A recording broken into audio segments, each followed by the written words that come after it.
আনহুলাকু আফিনা সালেহুন, আমাদের মাঝে অনেক সালেহিন নেক লোকেরা, সৎ লোকেরা, আল্লাহওয়ালা লোকেরা, পরেজগার লোকেরা, নামাজি দিনের পাবন লোকেরা বেঁচে থাকবে, তা সত্ত্বেও কি ধ্বংস করে দেওয়া হবে?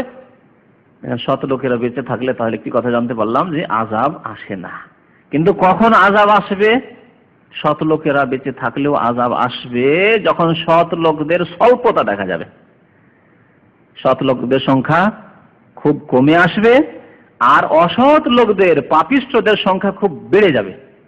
নবী করিম সাল্লাল্লাহু আলাইহি ওয়াসাল্লাম এই কথাটি বলেছেন এই উম্মে সালমা রাদিয়াল্লাহু তাআলা আনহার কথার উত্তরে, কি নাম এজা আকসারা আহলুহাল খাবাসা, যখন দেশবাসী পাপাচারে লিপ্ত হয়ে পড়বে, সারা বিশ্বের মানুষ, অধিকাংশ মানুষ আকসার আহলুহাল খাবাস, পাপে লিপ্ত হয়ে পড়বে, পাপের উপায় উপকরণ ঘরে ঘরে ঢুকে পড়বে আর পাপে লিপ্ত হবে। এই পাপ সম্পর্কে আমরা চিন্তা করতে গিয়ে এক শ্রেণীর লোকেরা শুধু ওই 2-4টি পাপ নজরে আসে, আর বড় পাপই নজরে আসেন না। পাপের ক্ষেত্রে যখন চিন্তা করবেন তখন একটু ব্রড মাইন্ডেড হয়ে, মানে মন মেজাজকে প্রশস্ত করে, ব্রেনটাকে একটু খোলা ব্রেনে চিন্তা করতে হবে। আজকে পৃথিবীর মুসলিম সমাজের কথা চিন্তা করুন, সঙ্গে নিজের দেশের কথা চিন্তা করুন, পাকিস্তানের কথা চিন্তা করুন, ভারতের কথা চিন্তা করুন, মিশরের কথা চিন্তা করুন, যেসব দেশে কবর মাজার পূজা পাইকারি হারে ছড়িয়ে গেছে। আর এটি কোন হিন্দুরা করছে না, ইহুদিরা না খ্রিস্টানরা, যারা নিজের কলেমা পড়ে লা ইলাহা ইল্লাল্লাহ মুহাম্মাদুর রাসূলুল্লাহ, যারা বলে আমাদের কিতাব হচ্ছে আল কোরআনুল কারীম, যারা বলে আমাদের রাসূল মুহাম্মদ সাল্লাল্লাহু আলাইহি সাল্লাম, যারা বলে আমাদের কিবলা হচ্ছে কাবাতুল্লাহ, তাদের দেশে লক্ষ লক্ষ মাজার, আর যেখানে আল্লাহকে বাদ দিয়ে গায়রুল্লাহর পূজা হচ্ছে, গায়রুল্লাহকে সিজদা হচ্ছে, গায়রুল্লাহর কাছে দোয়া করা হচ্ছে, গায়রুল্লাহর কাছে উদ্ধার কামনা করা হচ্ছে, গায়রুল্লাহর কাছে আহ্বান করা হচ্ছে, আল্লাহ অন্যের কাছে আহ্বান করা হচ্ছে। এর চাইতে বড় পাপ পৃথিবীতে আছে কি? আল্লাহ কি বলছেন? ইন্না শিরকা লাযুলমুন আযীম, শিরক হচ্ছে সবচাইতে বড় জুলম। পৃথিবীতে অনেক রকমের জুলম আছে, আল্লাহর হকের ক্ষেত্রে জুলম, বান্দার হকের ক্ষেত্রে জুলম, কিন্তু সবচেয়ে বড় জুলম হচ্ছে শিরক। খুন করা জুলম, কারো বেঈমানি করা জুলম, কাউকে মারধর করা জুলম, হ্যাঁ, কাউকে পরিশ্রম করিয়ে নিলেন, পারিশ্রমিক দিলেন না, জুলম। তার জুলমের শেষ নেই। কিন্তু সবচেয়ে বড় জুলম হচ্ছে শিরক, আল্লাহর সাথে অংশীদার স্থাপন করে দেওয়া, আল্লাহর কাছে দোয়ার সাথে সাথে অন্যের কাছে দোয়া করা, আল্লাহকে উদ্ধারকারী মনে করার সাথে সাথে আল্লাহর বান্দাকে, আব্দুল কাদের জিলানীকে, চিশতিকে, শাহজালালকে, অমুককে তমুককে উদ্ধারকারী মনে করা, গৌস, তার কাছে ফরিয়াদ করা, তাকে গৌস বলে আখ্যায়িত করা, কুতুব বলে আখ্যায়িত করা, তাকে পৃথিবীর ধারক বাহক নিয়ন্ত্রণকারী বলে আখ্যায়িত করা, রোগ হলে, বালা মুসিবত হলে তার শরণাপন্ন হওয়া। এজা কাসরাল খাবাস, পৃথিবীতে যখন পাপাচার ছড়িয়ে পড়বে, এই শিরকের পাপ, শিরকের পাপের পরে হচ্ছে বেনামাজি হওয়ার পাপ। আজকে ঘরে ঘরে বেনামাজি হওয়ার পাপ ছড়িয়ে পড়েছে, জেনার পাপ, খুনের পাপ। পত্র পত্রিকা পড়ুন, আর একটা ছোট্ট দেশে প্রতিদিন কত লোক খুন হচ্ছে, মুসলিম মুসলিমকে খুন করছে, অমুসলিমের হাতে খুন হচ্ছে, সেটা বাদ দিয়েও যদি পরিসংখ্যান বের করেন, মুসলিম মুসলিমকে খুন করছে পার্থিব স্বার্থের জন্য, মানব রচিত বিধানকে প্রতিষ্ঠিত করতে গিয়ে লড়াই। দুই দিকেই মুসলিম, কিন্তু মানব রচিত বিধান, গণতান্ত্রিক পদ্ধতি, বর্তমান মানব রচিত রাজনৈতিক কাঠামো, এসব প্রতিষ্ঠা করতে গিয়ে পেটের জন্য, গদির জন্য খুনের পিপাসু। এছাড়া ঘরে ঘরে পাপ, এই ডিশ লাগিয়ে পৃথিবীর যত পাপ রয়েছে, নাপাক যেসব জিনিস রয়েছে, সেসব জিনিস ঘরে ঢুকিয়ে নেওয়া হয়েছে। পৃথিবীতে যেসব জিনিস দিয়ে মানুষ উন্নতি করেছে, সেসব জিনিসকে, সেসব বস্তুকে পাপের কাজে ব্যবহার করা হচ্ছে। বর্তমানে আমাদের ভাই পিছনে বসে আছেন আবুল বাশার ভাই, বলছিলেন যে ইন্টারনেটের একটা পরিসংখ্যান এসেছে সৌদি আরবে। ইন্টারনেটের মাধ্যমে সবচেয়ে বেশি পাপ হচ্ছে, প্রথম কথা সবচেয়ে বেশি পাপ হচ্ছে, আর পাপের মধ্যে জেনাও পাপ আর সমকামিতাও পাপ। বুঝতে পারছেন তো? জেনার পাপ চাইতে বড় পাপ হচ্ছে সমকামিতা, পুরুষে পুরুষে কুকাজ। এই পুরুষে পুরুষে কুকাজের হার সবচাইতে বেশি ইন্টারনেটের মাধ্যমে এসব বেশি জন্য সম্পর্ক হচ্ছে। আউযু বিল্লাহি মিনাশ শাইতানির রাজিম। শায়াতিনুল ইনস ওয়াল জিন, আল্লাহ রাব্বুল বলেছেন নবীদের শত্রু। আল্লাহ রাব্বুল কাকে বলেছেন জানেন? নবীদের শত্রুকে নবীদের শত্রু হচ্ছে শায়াতিনুল ইনস ওয়াল জিন, আল্লাহ কোরআনে বলছেন। ওয়া কাযালিকা জাআলনা লিকুল্লি নাবিয়্যিন আদুওয়ান, আমি এইভাবে প্রত্যেক নবীর শত্রু সৃষ্টি করেছি। প্রত্যেক নবীর দুশমন শত্রু আল্লাহ সৃষ্টি করেছেন। শায়াতিনুল ইনস ওয়াল জিন, মানুষ শয়তান এবং জিন শয়তান হচ্ছে নবীদের শত্রু। আর পৃথিবীতে সবচাইতে পাক পবিত্র বান্দা মানুষ, মানুষের মধ্য থেকে সাফ সুতরা পরিষ্কার পরিচ্ছন্ন স্বচ্ছ ব্যক্তি হচ্ছেন কারা? আম্বিয়া এবং রাসূলগণ। তাদের শত্রু শায়াতিনুল ইনস ওয়াল জিন। আজকে শায়াতিনুল ইনস ওয়াল জিন কি করছে? শায়াতিনুল জিন মানুষের অন্তরে কুমন্ত্রণা দিচ্ছে, যে তুমি এসবগুলি করো, সুযোগ পেয়েছো, ঘরে রয়েছে কম্পিউটার, ইন্টারনেট লাগা রয়েছে, হ্যাঁ, বিষ সস্তায় পাওয়া যাচ্ছে, কেন ছাড়বে এই সুযোগ? এই ওই যে অন্তরে কুমন্ত্রণা ওয়াসওয়াসা, পয়সা হয়েছে, পয়সা ছিল না, এই বাংলাদেশে ছিল, ভারতে ছিল, পয়সা ছিল, এখন তো পয়সা হয়েছে, সৌদি আরবে ইনকাম করো। এরকম অন্ধকারে জগতে থাকে, এগুলি না করে, পাপ না করে থাকে, পাপকে পাপ মনে করা হয় না, এগুলি উপভোগের বিষয়। এগুলি না করে কি করবে পৃথিবীতে? তাহলে এসেছে কি করতে পৃথিবীতে? এই যে অন্তরে শয়তানুল জিন, জিনের শয়তান কুমন্ত্রণা দিচ্ছে। আর শায়াতিনুল ইনস বন্ধু বান্ধব, মানুষদের মধ্যে কার যে বদ প্রকৃতির বন্ধু বান্ধব রয়েছে, তারা জাহান্নামের দিকে সাথী সঙ্গীদেরকে নিয়ে যাচ্ছে। ইন্নামা ইয়াদউ হিজবাহু লিয়াকুনু মিন আসহাবিস সাঈর, যেমন শয়তান লেগে আছে তার দলকে, তার সাথী সঙ্গীদেরকে, তার অনুসারীদেরকে জাহান্নামের দিকে নিয়ে যাওয়ার জন্য, তেমন মানুষের মধ্যেকার যারা শয়তান, যারা আম্বিয়া এবং রাসূলদের শত্রু, তারাও লেগে আছে সাথী সঙ্গী বন্ধু বান্ধব, রুমের লোকেরা, রুমের সাথীরা, কর্মক্ষেত্রের সাথীরা, তাদেরকে জাহান্নামের দিকে নিয়ে যাওয়ার জন্য। লিয়াকুনু মিন আসহাবিস সাঈর, সবাই জাহান্নামের দিকে যেতে চায়। এই ছিল পৃথিবী ধসে যাওয়া যে কিয়ামতের বড় লক্ষণ, এই সম্পর্কে কিছু কথা। আচ্ছা, এই পৃথিবী ধসে যাওয়ার যে একটি বড় লক্ষণ নবী করিম সাল্লাল্লাহু আলাইহি ওয়াসাল্লাম এই হাদিসগুলিতে বলেছেন, এটি ঘটে গেছে না ঘটবে, একটি প্রশ্ন। এই প্রশ্নের উত্তর সম্পর্কে ভাষ্যকারগণ হাদিসের আলোচনা করেছেন সম্পর্কে। এ সম্পর্কে একটি মত, কারো কারো মত যে এই রকমের বড় যে ভূমিকম্পগুলি হয়েছে সেগুলিকে উদ্দেশ্য করা হয়েছে হয়তো, কিন্তু এই কথাটি ঠিক নয়। এ সম্পর্কে হাফেজ ইবনে হাজার রহমতুল্লাহ আলাইহি খুব বড় আলেম ছিলেন, মুহাদ্দিস ছিলেন। তাকে খাতেমাতুল হুফাজ, হাদিসের হাফেজদের সর্বশেষ বলা হয়েছে। ইমাম বুখারী রাহমাতুল্লাহ আলাইহির কিতাব যে সহিহ বুখারী, কোরআনের পরে যে কিতাবের স্থান, সেই কিতাবের অনেক ভাষ্য লেখা হয়েছে। তার মধ্যে সবচাইতে উত্তম ভাষ্য 12 খণ্ডে 12টি ভলিউমে রয়েছে ফথুল বারী, এই হাফেজ ইবনে হাজার রহমতুল্লাহ আলাইহি। তো ইবনে হাজার রহমতুল্লাহ আলাইহি বলছেন যে ছোটখাটো ভূমিকম্প হয়েছে এর আগে আর হবে, কিন্তু নবী করিম সাল্লাল্লাহু আলাইহি ওয়াসাল্লাম এই হাদিসগুলিতে যে উদ্দেশ্য করেছেন খাস, অর্থাৎ পৃথিবী ধসে যাওয়া, পৃথিবীর বিস্তার অঞ্চল ধসে যাওয়া, সেটি হয়নি এখনো, আর এটি হবে। আর দেশকে দেশ, বিশাল এলাকা নিয়ে সবকিছুই ধ্বংস হয়ে ভূগর্ভে বিলীন হয়ে যাবে, তা হয়নি, তাহলে এটি হবে। এ সম্পর্কে আলোচনা শেষ করে দেওয়ার পরে এখন ভূমিকম্প সম্পর্কে আলোচনা করি, যে ভূমিকম্প হয় কেন। প্রথম কথা সংক্ষেপে, ভূমিকম্প কেন হয়? এর মোট কথায় দুটি কারণ, দুই ভাগে ভাগ করতে পারি কারণকে। একটি হচ্ছে শিরক, শিরকও বড় পাপ আর অন্যান্য পাপও বড় পাপ, কিন্তু শিরকে পৃথক করে বর্ণনা এই জন্য করা হচ্ছে যে শিরক হচ্ছে আল্লাহর আযাব আসার মূল কারণ পৃথিবীতে। আল্লাহ রাব্বুল আলামিন সমস্ত গুনাহ মাফ করতে পারেন, তওবা করলে মাফ করবেন, আর সেই অবস্থায় গুনাহ করে মরে গেলে আল্লাহর ইচ্ছাধীন। আল্লাহ রাব্বুল আলামিন তার যদি মঙ্গল দেখে, তার যদি আন্তরিকতা শেষ জীবনে দেখে, ছিল হয়তো, কিন্তু তওবার হয়তো সুযোগ পায়নি, তার থেকে তওবা করে উদ্ধার হতে পারেনি পাপ থেকে, আল্লাহ ইচ্ছা করলে মাফ করে দিতে পারেন।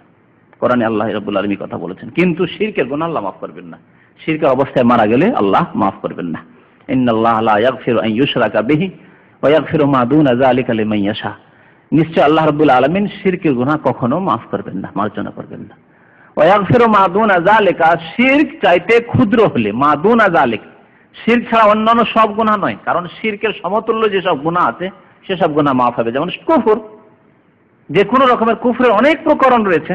কুফরের প্রকরণ সম্পর্কে যদি জানতে চান তো একটা আমাদের ছোট্ট লিফলেট রয়েছে, সেই লিফলেট থেকে জানতে পারেন যে কুফরের কত প্রকরণ রয়েছে, ছোট কুফর, বড় কুফর, আর বড় কুফর অনেক প্রকারের রয়েছে।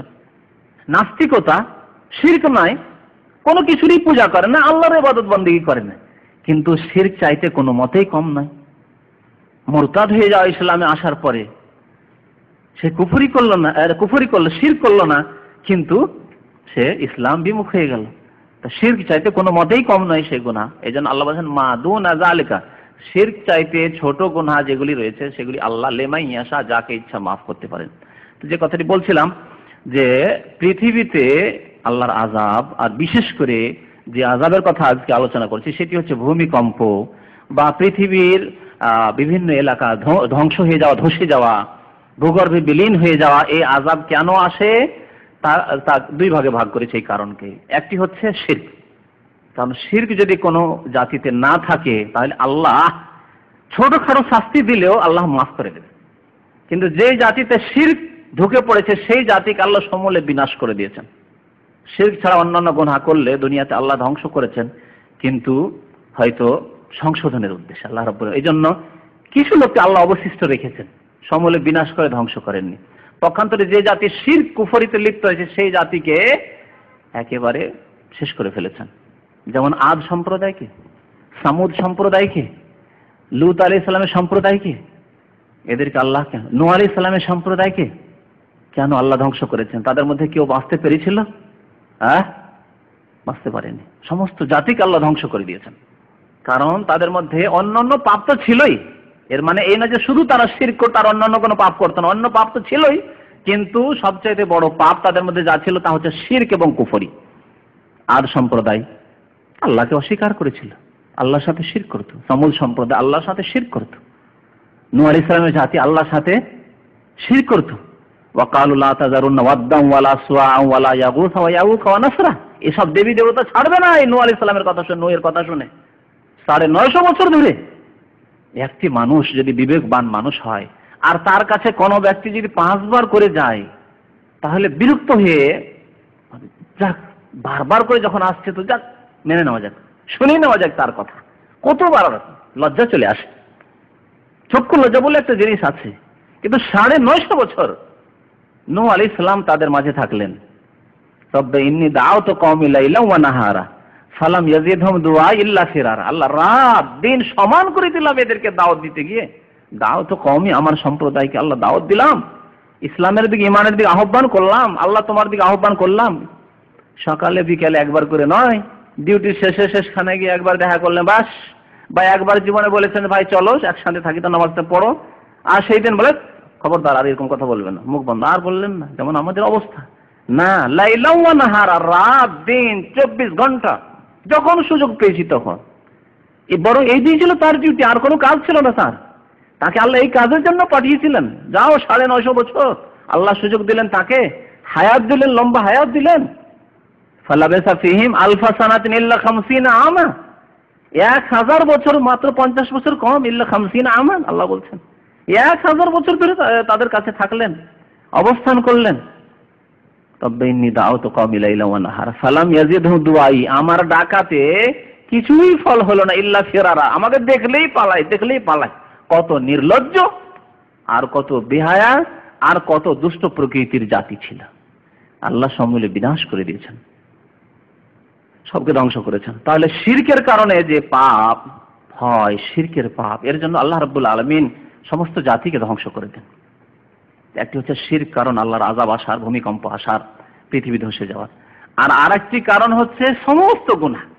গুনাহ যখনই বেড়ে যাবে, আর এই গুনাহ সম্পর্কে নবী করিম সাল্লাল্লাহু আলাইহি ওয়াসাল্লামের হাদিস, উম্মে সালামা রাদিয়াল্লাহু তাআলা ওই হাদিসটা আবার এখানে স্মরণ করে দিয়েছি। কি বলেছেন? ইযা কাসরা আল খাবাস, খাবাস মানে পাপাচার, খবিস মানে নাপাক, খবিস মানে পাপ, পাপ গুনাহ, আর গুনাহ হচ্ছে নাপাক, অপবিত্র। ইযা কাসরা আল খাবাস, যখন পাপাচার খুব বেশি ছড়িয়ে পড়বে, খুব বৃদ্ধি পাবে। নামাজিরা নামাজ পড়তে যাচ্ছে, আজান হয়ে গেল, একামত হয়ে গেল, কিছু লোকেরা দাঁড়িয়ে আছে, নামাজিদের বলার ক্ষমতা হচ্ছে না যে তাদেরকে বলবে ভাই নামাজ পড়তে যাও। বলতে গেলে অসুবিধা আছে, অসুবিধা আছে বিভিন্ন দিক দিয়ে। আপনার অসুবিধা, জীবনের অসুবিধা হইতে পারে, আপনার ধন সম্পদের অসুবিধা হইতে পারে, অনেক কিছু হইতে পারে। আজকালকার অবস্থা এরকম। তাহলে এটা কাসরাল খাবাস কিনা? আর যদি খাবাস পাপ লুকাইতে থাকতো, পাপ যদি অল্প থাকতো, তাহলে কি হইতো? যে যখন আজান একামতের সময়, নামাজের সময়, তখন পাপীকে রাস্তায় খুঁজে পাওয়া যাবে না। আজকে সারা পৃথিবীর অবস্থা, শুধুমাত্র এই সৌদি আরবটি ছাড়া পৃথিবীতে নামাজ হয়ে গেল, একামত হয়ে গেল, দোকান পাট, ব্যবসা বাণিজ্য, দুনিয়ার সবকিছু চলছে, নামাজ পড়তে যাচ্ছে না। কেউ বলার নেই, কারো বলার ক্ষমতা আছে এই দোকান বন্ধ করা, কেন নামাজ পড়েন না, বলার ক্ষমতা নেই। তাহলে কাসরাল খাবাস কিনা বলুন দেখি? এটি তো হচ্ছে যে পাপ ছড়িয়ে পড়া। আগেই বলেছি যে শিরকের পরে পাপ হচ্ছে নামাজ ত্যাগের পাপ। বরং অনেক উলামায়ে কেরামদের নিকটে, আর এটি হচ্ছে সঠিক কথা, নামাজ ত্যাগের পাপ শিরকের পাপের সমান। কারণ নামাজ ত্যাগ বড় কুফর, আর বড় কুফর আর শিরক হচ্ছে সমান। এই জন্য সৌদি আরবের দ্বিতীয় মুফতি আল্লামা মুহাম্মদ বিন সালেহ আল উসাইমিন রাহমাতুল্লাহ আলাইহি নামাজ ত্যাগের বিধান এই বইটিতে লিখেছেন যে আল্লাহ বলেছেন ওয়ায়াগফিরু মা দুনা যালিকা, শিরকের চাইতে নিম্ন মানের গুনাহ হলে আল্লাহ মাফ করবেন যাকে ইচ্ছা। আর নামাজ ত্যাগ করা শিরকের চাইতে ছোট গুনাহ নয়, সুতরাং নামাজ ত্যাগের গুনাহ আল্লাহ মাফ করবেন না। মানে নামাজ ত্যাগ অবস্থায় যদি কেউ হালাক হয়, মারা যায়, তওবা না করে নামাজ না ধরে মারা গেল, বেনামাজি অবস্থায় ছিল, মাঝে মাঝে পড়তো, মাঝে মাঝে পড়তো না বা পড়তোই না, জুমা পড়া মুসলমান, এই অবস্থায় মারা গেল, আল্লাহ কখনো মাফ করবেন না। কারণ নামাজ ত্যাগ করার গুনাহ হচ্ছে শিরক আর কুফরের সমান, যেহেতু কুফর। এ সম্পর্কে দু একটি আয়াত শোনায় যে আল্লাহ রাব্বুল আলামিনের আযাব আসে শিরকের কারণে আর পাপাচারের কারণে। পাপাচার ইঙ্গিত একটু আগে করছিলাম, কত রকমের পাপ ছড়িয়ে পড়েছে। আজকাল সারা পৃথিবীর অধিকাংশ এলাকায়, অধিকাংশ অঞ্চলে জেনা যদি সম্মতির সাথে হয় তাহলে সেটি অপরাধ কি? আইন তৈরি রয়েছে যে 18 বছর যদি বয়স হয়ে যায় মেয়ের, যুবতীর, আর যদি জেনা হয় আর সম্মতি প্রকাশ করে যে আমার সম্মতি ছিল, তাহলে কোনো অপরাধ নয়, সরকারিকরণ করে দেওয়া হয়েছে। এই পবিত্র দেশ, তাওহীদের দেশ সৌদি আরবকে বাদ দিয়ে পৃথিবীর অধিকাংশ এলাকায় এই অবস্থা। তাহলে কি বলতে চান বলুন? এরা কাসরাল খাবাস, কাসরাল খাবাস কথাটির ব্যাখ্যা করুন। যে যখন পাপাচার কি হবে? ব্যাপক আকার ধারণ করবে, ছড়িয়ে পড়বে। তাহলে ব্যাপক আকার ধারণ করেছে কিনা? গার্ডেনে, পার্কে, ইউনিভার্সিটির চত্বরে, মাঠে ঘাটে, রাস্তায় ঘাটে জেনা ব্যভিচার হচ্ছে না, কোনো অপরাধ নাই, যেহেতু সম্মতি রয়েছে আর বয়স 18 বছর বেশি হয়ে গেছে। 18 না 22 ভাই? 18, ঠিক দেখেছেন? তাহলে এই কাসরাল খাবাস না, পাপাচার ছড়িয়ে পড়া। আল্লাহ রাব্বুল আলামিন 3টি গুনার কথা উল্লেখ করেছেন সবচেয়ে বড় গুনাহ বলে সূরা ফুরকানের শেষ আয়াতগুলিতে। প্রথম হচ্ছে কি? শিরক।